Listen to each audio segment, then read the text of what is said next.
আসসালামু আলাইকুম। কেমন আছেন সবাই? জেএন স্কিল হাবের পক্ষ থেকে আপনাদের জানাই স্বাগতম। আজকে আমরা দেখব কিভাবে আমরা ডেস্কটপে একটা নতুন ফোল্ডার ক্রিয়েট করব। ১ম এই আমাদের ডেস্কটপ স্ক্রিনের যে আ ব্ল্যাংক যে স্পেস, ব্ল্যাংক যে এরিয়া, এই এরিয়ার মধ্যে আমরা মাউস কার্সর রাখবো। রাখার পরে মাউসের রাইট বাটনে একটা ক্লিক দিলে আমাদের সামনে এরকম একটা উইন্ডো আসবে। এখান থেকে আমরা নিউ যে অপশনটা আছে এখানে ক্লিক দিব। ক্লিক দেওয়ার পরে এই যে আমাদের সামনে নতুন আরো বিভিন্ন শর্ট এখান থেকে আমরা অপশন পাবো। এখানে একদম উপরে দেখবো হচ্ছে ফোল্ডার। এই ফোল্ডারের উপর আমরা যদি একবার ক্লিক দিই দেন আমরা দেখব হচ্ছে আমাদের ডেস্কটপ স্ক্রিনে একটা কিন্তু নতুন ফোল্ডার ক্রিয়েট হয়ে গেল।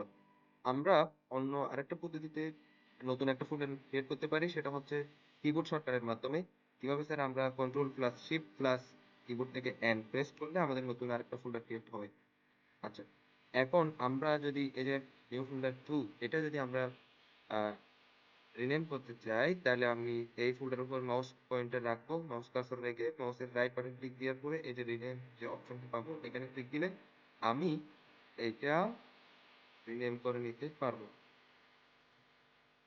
নেওয়ার পরে মাউস কিবোর্ড থেকে এন্টার ক্লিক দিলে আমার এটা সেভ হয়ে গেল।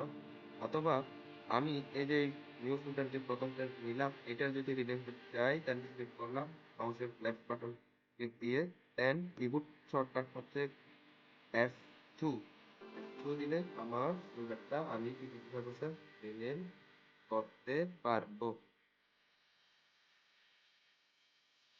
এবার আমি নামটা লিখলাম লিখার পরে কিবোর্ড থেকে এন্টার দিব অথবা বাইরে এই যে আমার ব্ল্যাঙ্ক স্পেস ব্ল্যাঙ্ক যে এরিয়া এখানে যদি আমি একবার ক্লিক দিই মাউস লেফট বাটন দিয়ে তাহলে আমার এটা অটোমেটিক্যালি সেভ হয়ে যাবে।